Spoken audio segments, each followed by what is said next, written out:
दूल्हा तो पहले थे अरुण यादव, लेकिन जब बारात के लिए गए तो अरुण यादव का वो सेहरा उतार के और कमलनाथ जी के सिर पर रख दिया। 4 नेताओं के नाम देंगे मध्य प्रदेश की राजनीति से जुड़े हुए हैं। कमलनाथ, दिग्विजय सिंह, शिवराज सिंह चौहान और डॉक्टर मोहन यादव। काफी फर्क है इन दो नावों में, उन दो नावों। 29 की 29 आपके पास में होंगी। मोदी जी के नेतृत्व में तूफान आएगा, तूफान।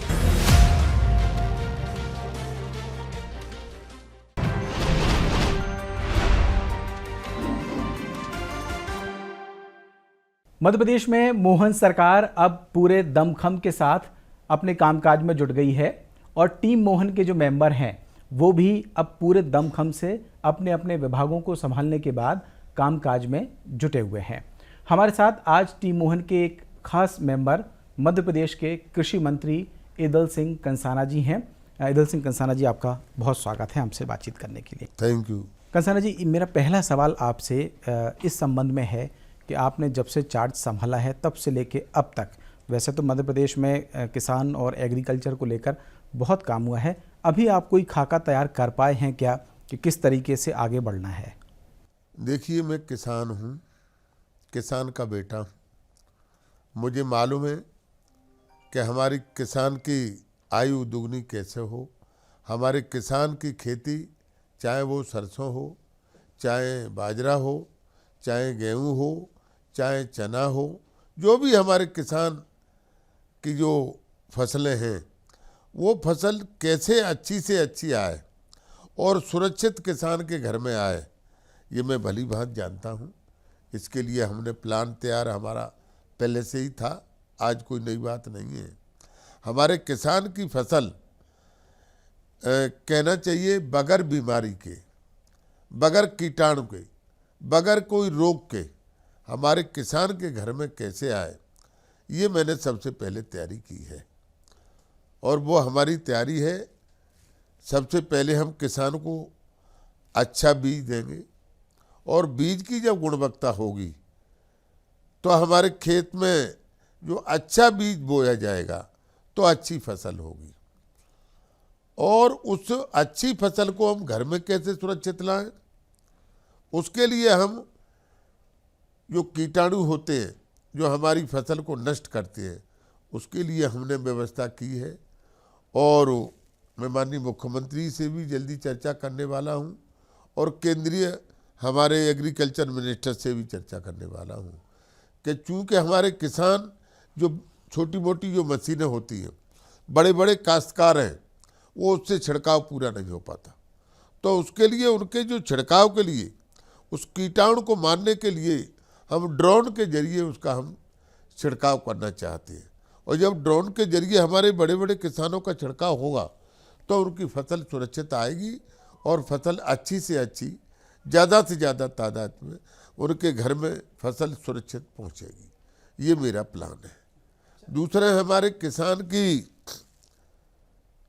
अच्छी फसल का वाजिब दाम हमारे व्यापारियों के माध्यम से दिया जाए, ये भी हमारी पहली प्राथमिकता है। तीसरा, हमारी प्राथमिकता है हमारे किसान की जो तौल होती है मंडियों में, वो छोटे कांटे से न कराई जाए, इलेक्ट्रॉनिक कांटे से कराने के मैंने अभी निर्देश दिए। जैसे कई जगह मुझे शिकायत मिल रही थी कि यहाँ कुछ किसानों के साथ धोखाधड़ी होती है, तो वो मैंने अभी 4 दिन पहले 6 दिन पहले मैं गया था मुरैना, वही मैंने मीटिंग बुलाई और मीटिंग बुला के मैंने निर्देश दिए। वो हमने शुरुआत मुरैना से की है।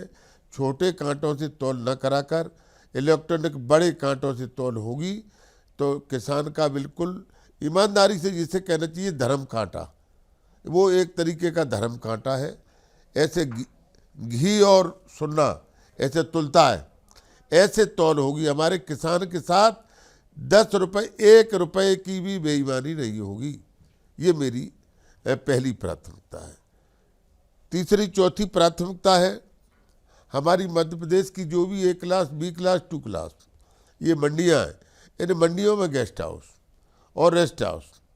कई जगह हमारे किसान क्या होता है कि मंडी में अपनी फसल बेच के और वो घर जाते हैं, रात हो जाती है, घर जाते हैं, रास्ते में उनकी लूट हो जाती है। इस प्रकार की कई घटना मेरे सामने आई। तो मैंने अभी हाल ही में अपने विभागाध्यक्षों को निर्देश दिए कि जितनी मंडी ए क्लास बी और 2 जहाँ जहाँ हमारे गेस्ट हाउस हैं और नहीं है तो उनमें तुरंत गेस्ट हाउस बनाएं और उन गेस्ट हाउसों में वो सुविधा हो हमारे किसान के लिए, आराम से किसान रहे, रात में रुके और सुबह जब अपने घर जाएगा तो दिन में लूट नहीं होगी। वो सुरक्षित उन किसान का जो वाजिब पैसा है, खून पसीने की कमाई का पैसा है, सरसों, चने और गेहूँ और सोयाबीन, बाजरा, जो भी हमारी फसल होती है, उनका जो पैसा है, खून पसीने की कमाई, वो अपने परिवार को जाके और घर में जाके वो सुरक्षित दे सकेगा। ये मेरी प्राथमिकता है। अच्छा, आपने एक बात का जिक्र किया कि जो कीटनाशक हैं कि उनको लेकर प्रधानमंत्री नरेंद्र मोदी भी इस बात पर जोर दे रहे हैं कि जो कीटनाशक हैं, पेस्टिसाइड्स हैं, उनका कम से कम यूज़ हो ताकि जो गुणवत्ता है मिट्टी की वो बनी रहे और जो किसान हैं वो भी अच्छी उनकी उत्पादकता हो। तो इस बारे में भी क्या कोई प्लानिंग है आपकी? नहीं, प्लानिंग है। मिट्टी परीक्षण का कार्य हमारा तेजी पर जारी है और उसके लिए मैं जल्दी मीटिंग बुला रहा हूँ। हम मिट्टी का भी परीक्षण करा रहे हैं। हमारा पूरा प्रयास होगा, माननीय प्रधानमंत्री की जो मंशा है और उनकी इच्छा है कि हमारे किसान को हर चीज़ शुद्ध मिले, शुद्धता मिले, कीटनाशक दवा कम से कम छिड़की जाए और जब कम से कम छिड़की जाएंगी तो हमारे किसान जो चाहे वो गेहूँ हो, कोई भी बाजरा हो, जो हम खाते हैं, जो बगैर अपन बनाते हैं सरबती गेहूँ में वो नहीं होता है, बगैर पानी का जो गेहूँ होता है, लोग खरीदते हैं कि भैया हम सरबती गेहूँ। हाँ, तो इस प्रकार की जो चीज़ बगैर खाद के होंगी और वो हम खाएंगे तो हमारा शरीर स्वस्थ रहेगा। तो इसके लिए भी हमारा पूरा प्रयास है कि जहाँ जहाँ हम परीक्षण करके जो हमारी ज़मीन इस प्रकार की उपजाऊ है, बगैर खाद बीज के, बगैर कीटनाशक दवा के वो हो सकती है, तो उसका भी हम सबसे पहले प्रयास करेंगे। अच्छा, किसान और एग्रीकल्चर यानी कि जो खेती है उसके बारे में कहते हैं कि एक तरीके का ये जुआ है, मतलब अच्छी हो गई तो किसान को बहुत फ़ायदा है, लेकिन कई बार ऐसा होता है कि उन्हें बड़ा जो नुकसान है वो भी उठाना पड़ता है। तो ये जो डिपार्टमेंट आपको मिला है एग्रीकल्चर का, इसके बारे में भी यही कहा जाता है कि किसान जो है हमेशा से सेंटर में रहते हैं, केंद्र बिंदु में रहते हैं। तो क्या लगता है कि कोई बहुत बड़ी चुनौती रहेगी आपके सामने इस डिपार्टमेंट को बेहतर तरीके से चला पाना, और उन किसानों को जिन्हें कहीं ना कहीं कोई ऐसी परेशानी भी सामने आ जाती है कई बार मौसम की वजह से या प्राकृतिक आपदा की वजह से, उनके साथ भी आप न्याय कर पाएंगे आगे? कहीं आपत्ति विपत्ति होती है, जब ओले गिरते हैं, अधिक बारिश होती है तो हमारे किसान की फसल नष्ट हो जाती है, और जब किसान की फसल नष्ट होती है तो किसान हमारा कृषि प्रधान देश है। 75% लोग खेती के ऊपर निर्भर हैं। निश्चित तौर पर परेशानी आती है, उसमें हमारा ये प्रयास रहता है कि एक तो हमारा फसल बीमा है ही, उसके माध्यम से हम मदद करते हैं लोगों की। दूसरे हम शासन और प्रशासन के हिसाब से जो हमारे किसानों की ज़्यादा से ज़्यादा जैसे फसल होती है 50%, हम उसमें इतना इजाफा करते हैं कि उसको 75% कर देते हैं। कई जगह तो मैं अभी ओले गिरे मेरे यहाँ तो कुछ कमियां भी थी, लेकिन मैंने कहा अधिकारियों के से कुछ नहीं, 100% दो। हमने सबलगढ़ में अभी 100% किसान दिया। तो इस प्रकार की किसान के ऊपर जो प्राकृतिक आपदा आती है, उस प्राकृतिक आपदा के लिए हम और हमारी सरकार कटिबद्ध है और हमारी जिम्मेवारी है कि जो हमारे किसान का नुकसान प्राकृतिक आपदा से होगा उसे हमारी सरकार और डॉक्टर मोहन यादव जी की सरकार ईमानदारी से किसानों के साथ है और उनका किसानों के साथ हम रहेंगे। किसान जी, एक आरोप ये लगता है कि जो बीमा कंपनियां हैं, मतलब किसानों का जो फसल बीमा हो या कोई दूसरे जो बीमा है, उनकी जो नीतियां हैं वो ज़्यादातर ऐसी होती हैं, या ऐसी ज़्यादातर ना भी कहें होती हैं कि वो उनकी तरफ ज़्यादा झुकी हुई होती हैं, बीमा कंपनियों को ज़्यादा फ़ायदा होता है किसानों के बजाय। तो इस दिशा में भी कोई आपका ध्यान रहेगा कि पॉलिसी ऐसी बने कि उसमें किसान को फ़ायदा हो, ना कि कंपनी को? देखिए, कंपनी से हमें कोई लेना देना नहीं। हमारा मुख्य चीज़ है किसान हमारा अन्नदाता है और हमारे किसान के साथ अगर किसी प्रकार की, चाहे कंपनी हो चाहे कोई हो, कोई कोताही हुई तो उसको हम बर्दाश्त नहीं करेंगे, न मैं और न मेरी सरकार। सर, कुछ पॉलिटिकल अब सवाल भी मैं चाहूँगा कि आपसे करूं, क्योंकि अभी किसान ही केंद्र बिंदु में है। एक कर्ज माफ़ी का एक मुद्दा बहुत रहा। जब कमलनाथ की सरकार थी मध्य प्रदेश में, तो उन्होंने कर्ज माफ़ी का एक वादा किया था। बाद में उनकी सरकार चली गई, हालांकि आप लोग ये कहते रहे कि कर्ज माफ़ी हुई नहीं वास्तविकता में। तो कर्ज माफ़ी का जो विषय है वो गाहे बगाहे अभी भी कांग्रेस के नेता उठाते रहते हैं। उस विषय पर आपका क्या कहना है? देखिए, उस समय में कांग्रेस में था। बहुत अच्छा प्रश्न किया है आपने। और हमें कमलनाथ जी ने ये कहा कि आप तो जाओ गांव में ये प्रचार करो कि कांग्रेस की सरकार बनेगी तो हम किसान का कर्जा माफ़ करेंगे। हम लोग गए, हमारे गिरिराज भाई हमारे पूर्व मंत्री बैठे हैं, ऊर्जा विकास निगम के चेयरमैन हैं, ये भी मेरे साथ में थे, हम सब भाई साथ में थे।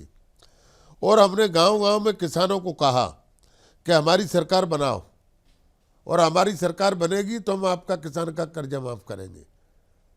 और ये हमने नारे लगाए कि कांग्रेस का कहना साफ, हर किसान का कर्जा माफ़। ये कमलनाथ जी ने और राहुल गांधी जी ने, ये चुनाव घोषणा पत्र में है उनके में, कांग्रेस के में, और हमें ये नारे लगवाए। हमने गांव-गांव गए, हमने नारे लगाए, हमें वोट दो, कांग्रेस की सरकार बनाओ, हम आपका कर्जा माफ़ करेंगे। सरकार बन गई। यहाँ आके कमलनाथ जी ने शपथ ली। शपथ के दिन राहुल गांधी जी आए। राहुल गांधी जी ने कहा ये मेरे मुख्यमंत्री जी हैं और ये 10 दिन में किसान का कर्जा माफ़ करेंगे। और 10 दिन में कर्जा किसान का नहीं माफ़ करेंगे, 11वें दिन मुख्यमंत्री को हटा देंगे। आप गवाह इस बात के, मध्य प्रदेश गवाह इस बात का। 11 दिन तो क्या 11 महीने हो गए। जब 11 महीने हो गए, हम लोगों ने कहा, हम लोगों की बात नहीं सुनी इन्होंने, और हमने कहा कमलनाथ जी, जिस किसान के दम पर यहाँ चुन के आप आए हैं, आप ये 11 महीने हो गए कर्जा माफ़ नहीं कर रहे, पैसा ही नहीं है, पैसा ही नहीं है। जब ये बात लोगों ने, जनता ने दबाव डाला महाराज सिंधिया जी पर, सिंधिया जी ने फिर इनसे कहा, इनकी भाषा आपने सुनी ली होगी, आदरणीय सिंधिया जी से क्या कहा इन्होंने। सिंधिया जी ने कहा कि भाई ये किसान का कर्जा जो आपने अपने चुनाव घोषणा पत्र में, इसको आप माफ़ करिए।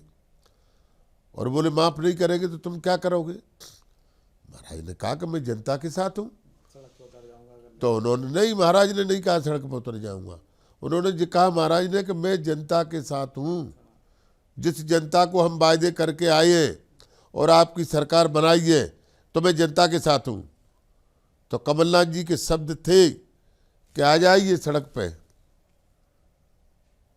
सड़क पे आई, बात आई तो आप देख लो, कमलनाथ जी, सिंधिया जी तो सड़क पे आए नहीं, लेकिन कमलनाथ जी सड़क पे जरूर आ गए। तो जी इस प्रकार की इन्होंने धोखा दिया जनता से। ये जनता कभी इनको माफ़ नहीं करेगी। ये टोटल धोखा था। हम लोगों से झूठ बुलवाया और कोई किसान का कर्जा नहीं, गिने चुने किसानों का मध्य प्रदेश में कर्जा माफ़ हुआ, और उन्हीं लोगों का हुआ जो इनके चहेते लोग थे। इनकी लिस्ट गई और उन्हीं का कर्जा माफ़ हुआ, भाई किसी का कर्जा नहीं। अच्छा, मैं आपके बारे में जानना चाहता हूँ, व्यक्तिगत तौर पे जब ये सब कुछ चल रहा था तब क्या आपने कोई ऐसी बात कमलनाथ से या दिग्विजय सिंह जी से कोई ऐसी रखी कि भाई जो वादा किया है वो आप लोग पूरा कीजिए? कोई व्यक्तिगत तौर पे आपकी बात हुई और उसके बाद फिर आप लोगों ने जो है पार्टी बदलने का फैसला किया था? उसके पहले का थोड़ा घटनाक्रम अगर आप बता सकें तो। नहीं, घटनाक्रम क्या, मुझे तो मंत्री नहीं बनाया, दूसरे दिन से ही मैंने तय कर लिया था। आज मंत्रिमंडल की शपथ हुई, कल से ही मैंने तय कर लिया था कि मैं इनके साथ नहीं रहूँगा। धोखेबाज है, धोखा दिया इनने। 5-6 बार के लोगों को मंत्री नहीं बनाया, पहली दफे के लोगों को कैबिनेट मिनिस्टर, कोई राज्य मंत्री भी नहीं बनाया। मैंने तो पहले ही तय कर लिया था, आपकी नीति अच्छी नहीं है, आपकी नीयत अच्छी नहीं है, मैं आपके साथ नहीं रहूँगा, तय कर लिया था हमने। हालांकि आपको भी बाद में फिर काफ़ी राजनीतिक तौर पर परेशानियां उठानी पड़ी। आप बाई इलेक्शन लूज़ कर गए, हालांकि फिर आप जीते, दोबारा से कम बैक किया आपने। देखिए, ये राजनीति है और राजनीति में परेशानी भी आती है और आराम भी होता है, आराम ना भी होता। ये तो परेशानियां हैं, राजनीति है। राजनीति में हिंदुस्तान में ऐसा कौन सा व्यक्ति है जिसको परेशानी नहीं आई? जब से राजनीति की शुरुआत हुई है, देश आजाद हुए 75 साल हो गए। अब 75 साल में जब से पहले प्रधानमंत्री बने तब से लगा के आज तक राजनीतिक जीवन में जो आदमी काम करता है और जो आगे बढ़ के काम करता है वो परेशानी। कंसाना जी, अभी बहुत सारी बातें आपसे हुई, आप अतीत के बारे में भी, आपके डिपार्टमेंट के बारे में भी। हाल ही में मैंने देखा कि एक पाठशाला आप लोगों की हुई, मंत्रियों की पाठशाला, जिसमें एक प्रशिक्षण वर्ग के जैसा हुआ आप लोगों का कि कैसे काम करना है, क्या कुछ करना है। तो मोहन सरकार में मंत्रियों की ये जो पाठशाला हुई है उसमें क्या कुछ सीखा आप लोगों ने नया? हमारी जो पाठशाला है वो बिल्कुल बहुत अच्छी थी। संसदीय भाषा का उपयोग कैसे करना चाहिए विधानसभा और आम जनता से और अधिकारियों से, ये सभी बातों के उल्लेख किए गए। हमें सरकार कैसे चलानी है, हमें अधिकारी और कर्मचारियों से समन्वय कैसे रखना है, हमें जनता का मान और सम्मान कैसे करना है, इन सारी बातों का उल्लेख हुआ। दूसरे हमें अपने क्षेत्र में और हमें अपने प्रदेश में, अपने विभाग में कैसे विकास कार्य करने हैं और कैसा लोगों से व्यवहार करना है जिससे हमारी पार्टी मजबूत हो, पार्टी की लोकप्रियता बढ़े, इन्हीं सारी बातों का उल्लेख हुआ। अच्छा, आपने एक बात का जिक्र किया कि ये भी प्रशिक्षण वर्ग में केंद्र बिंदु में रहा कि कैसे व्यवहार करना है। अभी पिछले दिनों कुछ हमने देखा कि मुख्यमंत्री डॉक्टर मोहन यादव काफ़ी सख्त दिखाई दिए हैं ऐसे अधिकारियों के ऊपर जिनका जनता के साथ जो व्यवहार है वो ठीक नहीं था। उन्होंने कई बड़े एक्शन भी लिए। इस बारे में आपका क्या कहना है कि अधिकारियों को किस तरीके से व्यवहार करना चाहिए? उनकी भी एक ट्रेनिंग हो ऐसे? नहीं, देखिए, सौम्य, चाहे वो अधिकारी हो चाहे नेता हो, चाहे मंत्री हो चाहे मुख्यमंत्री हो चाहे और कोई मंत्री हो, व्यवहार अच्छा होना चाहिए और व्यवहार जिसका अच्छा होगा उसकी प्रशंसा होगी। हमारे मुख्यमंत्री जी बड़े सख्त है, इसमें कोई शक नहीं, लेकिन उतने ही वो बड़े लचीले हैं। जब उनकी रोड शो हुई तो हजारों लोगों ने बड़ा भारी स्वागत किया। उन्होंने, हमारे गिरिराज भाई साथ में थे, एक गाड़ी से उतर के एक व्यक्ति की माला नहीं छोड़ी उन्होंने। और मंत्री क्या करते हैं, मुख्यमंत्री तो बहुत बड़ी चीज होती है, मंत्री भी क्या करते हैं, एक दो माला ली और 10-5 माला एक एक आदमी से उतर के और बाकायदे उसकी माला ली, स्वीकार की, उसकी पीठ थपथपाई, हाथ मिलाया, बाकायदा उसको सम्मान तुरंत लौटाया। वो सम्मान कर रहा है मुख्यमंत्री जी का, हम सम्मान कर रहे हैं मुख्यमंत्री जी का, मुख्यमंत्री बाकायदा उस सम्मान को वापस कर रहे हैं, चाहे उसकी पीठ हाथ फेरा हो चाहे उससे हाथ मिलाया हो।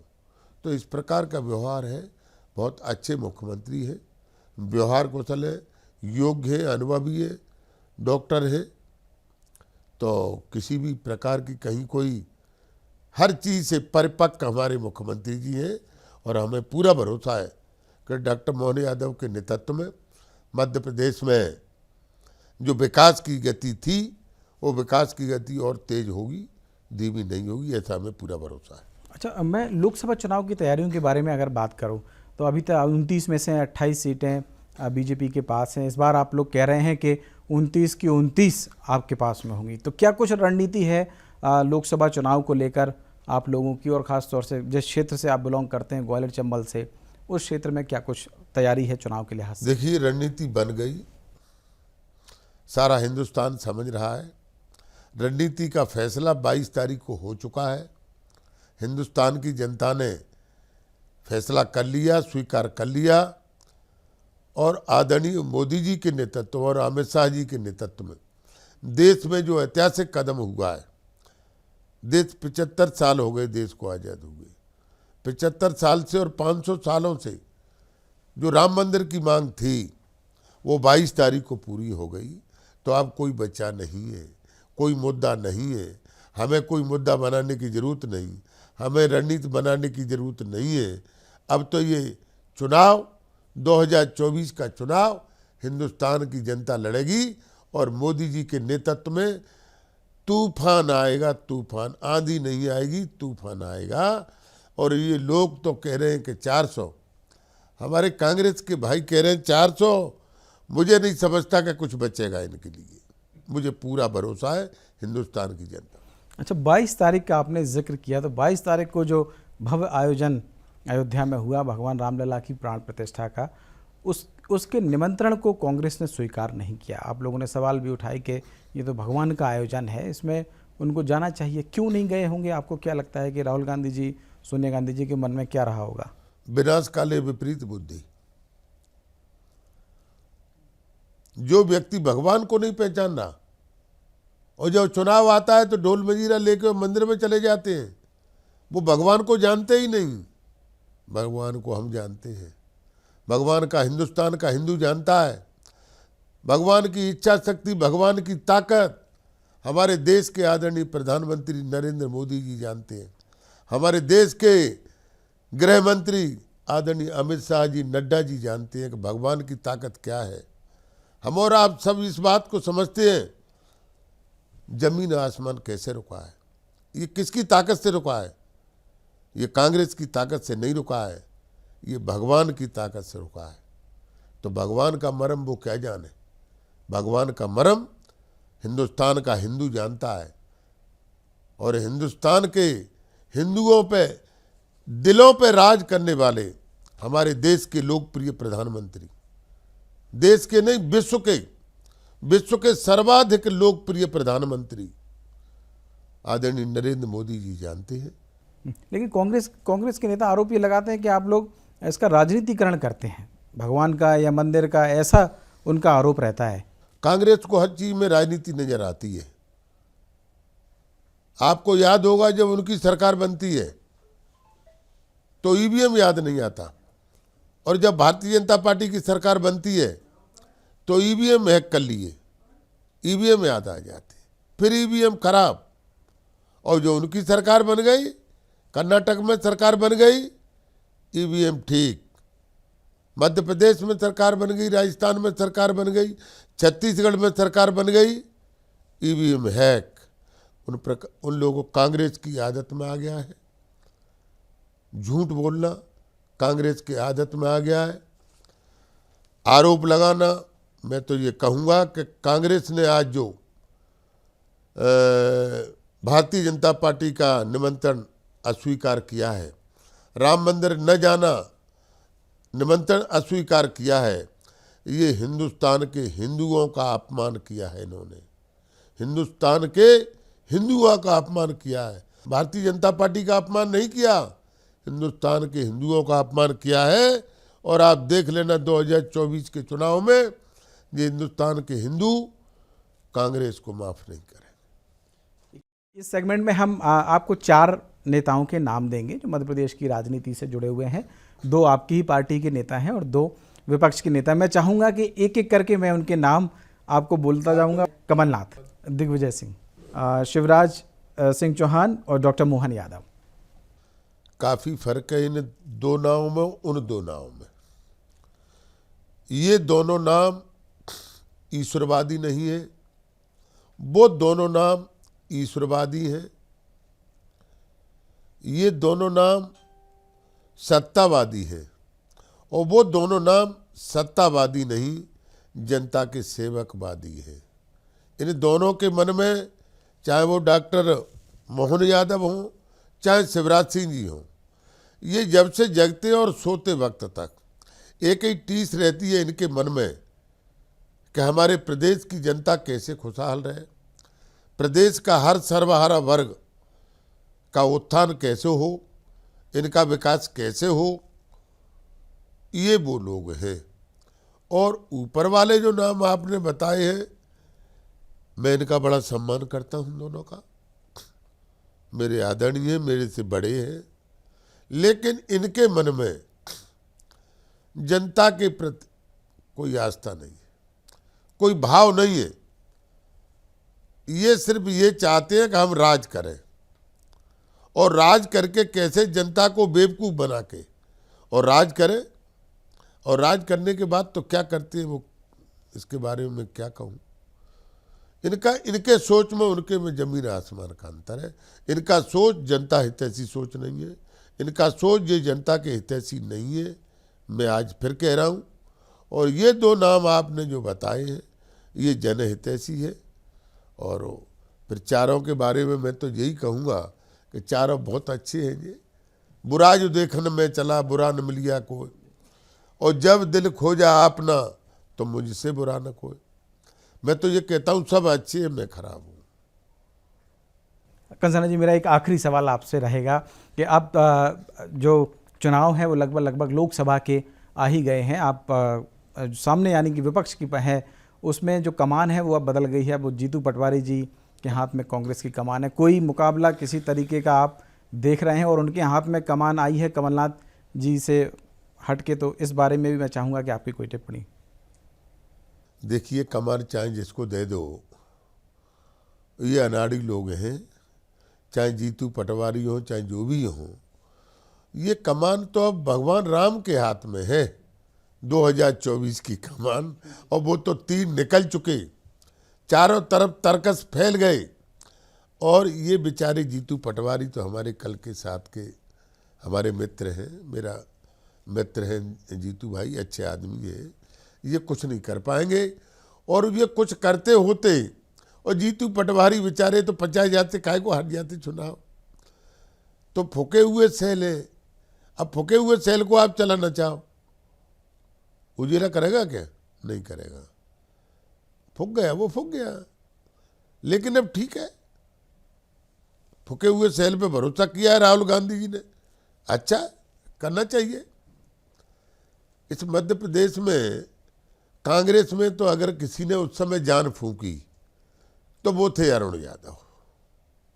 सरकार अरुण यादव के नाम पर बनी और दूल्हा बना दिया। दूल्हा तो पहले थे अरुण यादव, लेकिन जब बारात के लिए गए तो अरुण यादव का वो सेहरा उतार के और कमलनाथ जी के सिर पर रख दिया। तो ये कांग्रेस में कथनी और करनी में ये अंतर है। और भारतीय जनता पार्टी तो आप देख ही रहे हैं, यह कार्यकर्ता का सम्मान है। ये सम्मान अगर कार्यकर्ता को कोई देती है तो वो है भारतीय जनता पार्टी। ठीक है, ईदल सिंह कंसाना जी, आपने तमाम मुद्दों पर हमसे बातचीत की। हमारे हर सवाल का जो आपके लिए सहूलियत भरा था उसका भी जवाब दिया, जो नहीं भी था उसका भी जवाब दिया। मैं बहुत शुक्रिया करूंगा BSTV से इस खास बातचीत करने के लिए। तो हमारी इस खास बातचीत में आज बस इतना ही। फिर एक नई शख्सियत के साथ आपके साथ मौजूद होंगे। आप देखते रहिए BSTV।